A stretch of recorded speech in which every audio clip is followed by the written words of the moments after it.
Breaking news অবশেষে এইচএসসির স্থগিত সব পরীক্ষা বাতিল করা হয়েছে। অর্থাৎ এইচএসসি পরীক্ষা আর হচ্ছে না।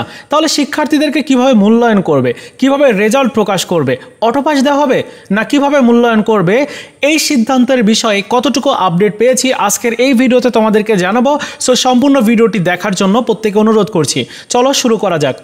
দেখো, দ্য ডেইলি ক্যাম্পাস অনলাইন পত্রিকা নিউজ করেছে, প্রথম আলো অনলাইন পত্রিকা নিউজ করেছে। প্রত্যেকটি নিউজ পোর্টালে গিয়ে তোমরা দেখো যে এইচএসসির যে স্থগিত পরীক্ষাগুলো ছিল, যেগুলো নেওয়ার সিদ্ধান্ত হয়েছিল আজকেই, সেই সিদ্ধান্তটি প্রত্যাখ্যান করা হয়েছে এবং নতুন করে সিদ্ধান্ত হয়েছে যে পরীক্ষাগুলো বাতিল, এখন আর তোমাদেরকে আর কোনো পরীক্ষা দিতে হবে না।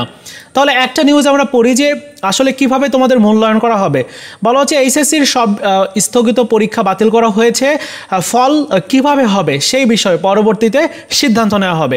আজ মঙ্গলবার 20 আগস্ট বিকাল 4:45টার দিকে আন্তঃশিক্ষা সমন্বয় বোর্ড কমিটির সভাপতি ও ঢাকা শিক্ষা বোর্ডের চেয়ারম্যান অধ্যাপক তপন কুমার সরকার তিনি এই বিষয়টি নিশ্চিত করেছেন। তিনি জানান যে এইচএসসির স্থগিত পরীক্ষাগুলো বাতিল করা হয়েছে, ফল কী উপায় হবে সেই বিষয়ে পরবর্তীতে সিদ্ধান্ত নেওয়া হবে।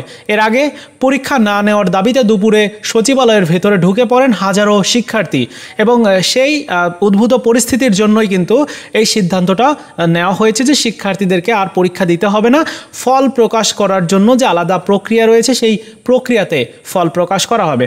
এখন যতটুকু মনে হচ্ছে যে সাবজেক্ট ম্যাপিং করা হবে, সাবজেক্ট ম্যাপিংয়ের মাধ্যমে হয়তো ফলাফল প্রকাশ করা হবে। এখন দেখা যাক কী বিষয় সিদ্ধান্ত হয়।